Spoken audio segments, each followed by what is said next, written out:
भाई टिकट लेने के लिए जा रहा है, बस में बैठ बैठ के बंदे लोग, यही है रेडको इंटरनेशनल। वाई प्लस की सुरक्षा इसलिए दी गई है, जो लोग सऊदी से अरब कंट्रियों से वापस आ रहे हैं वो लोग क्या करेंगे, ऐसे लोगों का दौड़ा दौड़ा के पीटना है। जो भी कट्टरपंथी लोग हैं जो ऐसे भड़काऊ बयान देते हैं, जो काम सरकार को करना चाहिए वो काम अब जनता करेगी, क्योंकि 90 लाख लोग हैं जो सऊदी में अरब कंट्रीज में काम करते हैं। वो 90 लाख लोग देश में आके करेंगे क्या? उनकी नौकरी गई है, प्रधानमंत्री के घर जाएंगे। मैं तो कह रहा हूं प्रधानमंत्री के घर ही जाएंगे।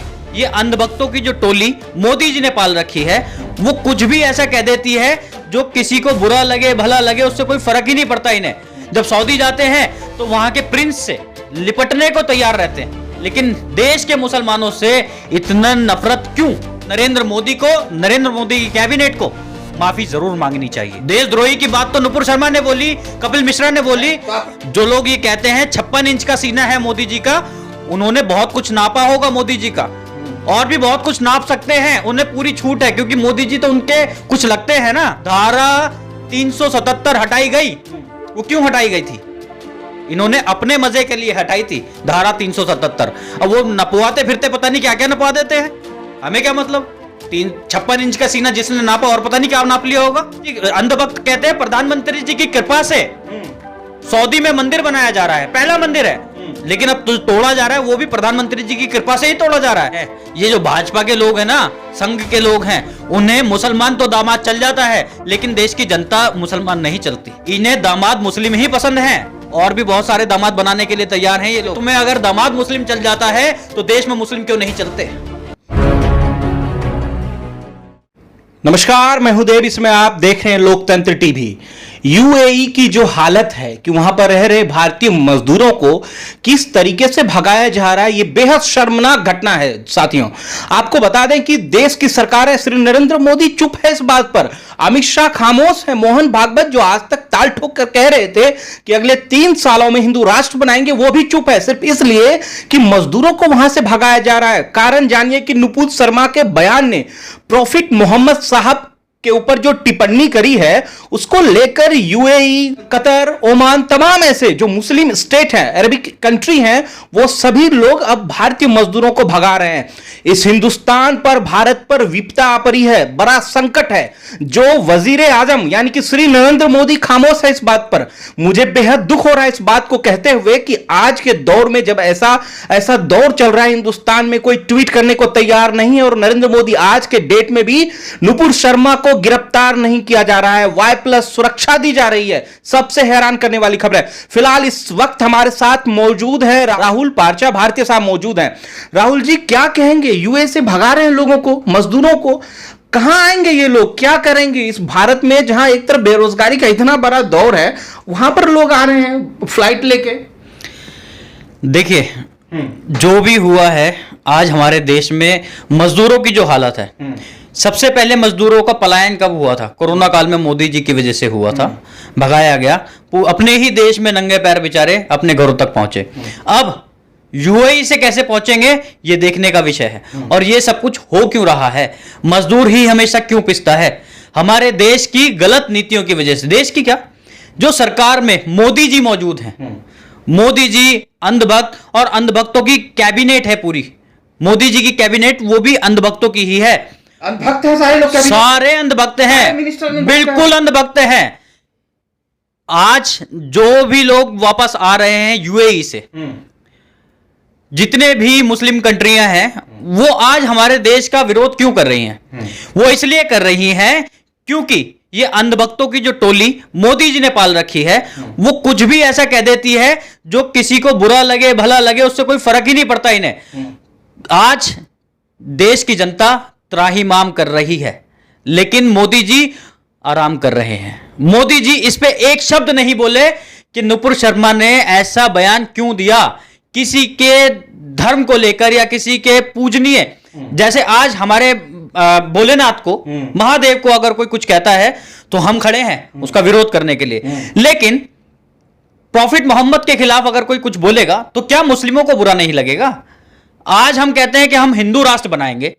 हिंदू राष्ट्र बनाएंगे तो हिंदू हैं कितने, और हिंदू राष्ट्र बनाने की जरूरत क्या है? मैं ये सवाल पूछना चाहता हूं नरेंद्र मोदी से। नहीं, आप कह रहे हैं कि नरेंद्र मोदी जी आराम कर 18 घंटा काम कर रहे हैं सर। 18 घंटे आराम कर रहे हैं और बाकी जो घंटे बचते हैं उनमें कभी डमरू बजाते हैं, कभी घंटा बजाते हैं मंदिरों का, वो आराम ही है। करते क्या है? काजुओं की रोटी खाते हैं, अफगानी काजू की रोटी। देखो, मुसलमानों से बैर है, मुसलमानों को पसंद नहीं करते, लेकिन काजू की रोटी खाएंगे अफगानी। ऐसा क्यों? इतना प्यार क्यों है? जब सऊदी जाते हैं तो वहां के प्रिंस से लिपटने को तैयार रहते हैं, लेकिन देश के मुसलमानों से इतना नफरत क्यों? यह सवाल है मेरा मोदी जी से और मोदी जी की कैबिनेट से। इस्लामिक कंट्री कह रहा है कि नरेंद्र मोदी और तमाम भारतीयों को माफी मांगना पड़ेगा। पूरे भारत के लोगों को मांगोगे सर माफी? मुस्लिम कंट्री से सर बताओ। देखो, भारत सरकार को तो माफी नहीं मांगनी चाहिए, हां नरेंद्र मोदी को, नरेंद्र मोदी की कैबिनेट को माफी जरूर मांगनी चाहिए। वही मांगेंगे, इंडिविजुअल लेवल पे माफी मांगेंगे, उन्हें ही मांगनी पड़ेगी। भारत सरकार बिल्कुल भी माफी नहीं मांगेगी। नुपुर शर्मा को Y+ की सुरक्षा मिली है सर। Y+ की सुरक्षा इसलिए दी गई है, जो लोग सऊदी से, अरब कंट्रियों से वापस आ रहे हैं, वो लोग क्या करेंगे ऐसे लोगों का? आपको मालूम है क्या करेंगे सर? दौड़ा दौड़ा के पीटना है। किसको? नुपुर शर्मा को? जो भी कट्टरपंथी लोग हैं, जो ऐसे भड़काऊ बयान देते हैं, जो काम सरकार को करना चाहिए वो काम अब जनता करेगी, क्योंकि 90 लाख लोग हैं जो सऊदी में, अरब कंट्रीज में काम करते हैं। वो 90 लाख लोग देश में आके करेंगे क्या? या तो वो जंतर मंतर जाएंगे, क्योंकि जब से नुपुर शर्मा वाला केस हुआ है तब से जंतर मंतर पर कोई भी प्रदर्शन नहीं करने दिया जा रहा। वो प्रदर्शन रोका क्यों जा रहा है आपको मालूम है? इसलिए रोका जा रहा है कहीं सब लोग आके जंतर मंतर पर न इकट्ठे हो जाएं। अगर जंतर मंतर पर इकट्ठे हो जाएंगे 90 लाख लोग, तो वो कहां जाएंगे? प्रधानमंत्री कार्यालय, प्रधानमंत्री के घर जाएंगे। मैं तो कह रहा हूं प्रधानमंत्री के घर ही जाएंगे। 90 करोड़ लोग, 90 लाख लोग, 90 लाख लोग पूरे, उन्हें जाना चाहिए। उनकी नौकरी गई है, विदेशों में उन्होंने इतना समय लगाया। तो सर देशद्रोही वाला बात बोल रहे हैं। देशद्रोही की बात तो नुपुर शर्मा ने बोली, कपिल मिश्रा ने बोली। तो आप प्रधानमंत्री के घर लोगों को भेजेंगे? अब आप भेजेंगे? जाना चाहिए लोगों को, नौकरी उनकी गई है वहां पे, तो कहां जाएगा? किससे सवाल पूछे? किससे सवाल पूछे? सरकार में कौन है? नरेंद्र मोदी सरकार में है, उनसे ही सवाल पूछा जाएगा और उन्हें जवाब देना पड़ेगा। उन 90 लाख लोगों की क्या गलती थी जो बाहर अपना घर बार छोड़कर गए हुए थे अपनी रोजी रोटी कमाने के लिए? देश में रोजी रोटी नहीं है, देश में बेरोजगारी है। 22 करोड़ लोग, 20 से 22 करोड़ लोग ऐसे हैं जो बेरोजगार हैं देश में। उनकी क्या गलती है? सरकार की गलत आर्थिक नीतियों की वजह से उन्हें नौकरी नहीं मिल पा रही, काम धंधे नहीं चल रहे, व्यापारी परेशान है। उन लोगों का क्या करोगे? वो भी जाएंगे। 56 इंच का सीना है मोदी जी का। देखो, जो लोग ये कहते हैं 56 इंच का सीना है मोदी जी का, उन्होंने बहुत कुछ नापा होगा मोदी जी का, और भी बहुत कुछ नाप सकते हैं, उन्हें पूरी छूट है, क्योंकि मोदी जी तो उनके कुछ लगते हैं ना, उनके संबंध। देखो, धारा 377 हटाई गई, वो क्यों हटाई गई थी? इन्होंने अपने मजे के लिए हटाई थी धारा 377। अब वो नपवाते फिरते पता नहीं क्या क्या नपवा देते हैं, हमें क्या मतलब? 56 इंच का सीना जिसने नापा और पता नहीं क्या नाप लिया होगा। तो सर जो मजदूर आएंगे वो कहां जाएंगे सर, ये तो बताओ। जो मजदूर, मैंने आपको बताया, मजदूर जो आएंगे, वीडियो वायरल है, लोग भगा रहे हैं विदेशों से, वो कह रहे हैं देखिए। जब विदेशों में उनके साथ गलत होगा तो यहां आकर सरकार के साथ उन्हें गलत करना चाहिए। कह रहे मंदिर भी तोड़ रहे हैं वहां पे। मंदिर, प्रधानमंत्री जी, अंधभक्त कहते हैं प्रधानमंत्री जी की कृपा से सऊदी में मंदिर बनाया जा रहा है, पहला मंदिर है, लेकिन अब तोड़ा जा रहा है, वो भी प्रधानमंत्री जी की कृपा से ही तोड़ा जा रहा है। उन्होंने ऐसे अंधभक्त पाले हुए हैं। मैं कह रहा हूं, देखो, जो लोगों को Y+ सिक्योरिटी दी जा रही है, क्यों दी जा रही है? क्योंकि उन्हें डर है, वहां से विदेशों से जो लोग आ रहे हैं, सऊदी कंट्री से जो लोग आ रहे हैं, मजदूर हैं जिनकी नौकरियां गई हैं, वो खुश तो नहीं होंगे, होंगे तो गुस्से में ही। वो लोग क्या करेंगे? वो उन्हीं लोगों को ढूंढेंगे जिनकी वजह से उनके पेट पे लात लगी, उन्हीं लोगों को ढूंढेंगे। और उन लोगों का क्या होगा मैं आपको बता देता हूं। सरकार उन्हें सजा दे ना दे, उन लोगों को तो सजा देनी पड़ेगी। $6 प्रति बैरल बढ़ा दी सर तेलों का दाम। और क्या होगा? अभी तो $6 तो उसी दिन बढ़ गया था जिस दिन ये घटना हुई थी। उसके बाद क्या होगा? हमारे देश में महंगाई पहले ही बढ़ी हुई है। माफी तो मांग ही लिया ना नुपुर शर्मा ने, फिर आप लोग क्यों चिल्ला रहे हैं सर? नुपुर शर्मा ने कहां माफी मांगी है? कह रहा है कि अगर हमारी बातों से किसी को आहत हो तो हमें क्षमा कर दें। क्यों क्षमा? अच्छा, उनकी बातों से क्षमा मांगने से क्या उनके शब्द वापस आ जाएंगे? जो इतनी बुराई हुई है क्या वो खत्म हो जाएगी? किसी के भगवान का आप अनादर करोगे? हमारे देश के संविधान में है कि हमारा देश में आजादी है अपने अपने मन से किसी भी धर्म को मानने की। ना सर, सुनिए सर, मेरी बात सुनिए।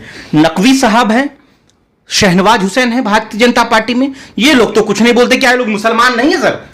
मुसलमानों की बात करते हो जो सर आप? नकवी साहब हैं, शाहनवाज हुसैन साहब हैं, ये किसी के दामाद है। ये जो भाजपा के लोग हैं ना, संघ के लोग हैं, उन्हें मुसलमान तो दामाद चल जाता है, लेकिन देश की जनता मुसलमान नहीं चलती। वो दामाद पाल लेते हैं। आप तो सर आरोप लगाते रहते हैं। आरोप क्यों लगाते हैं? हम तो सच्चाई कहते हैं। आरोप लगे तो लगता रहे, हम सच्चाई कह रहे हैं। इन्हें दामाद मुस्लिम ही पसंद हैं। और मैं बता दूं, और भी बहुत सारे दामाद बनाने के लिए तैयार हैं ये लोग।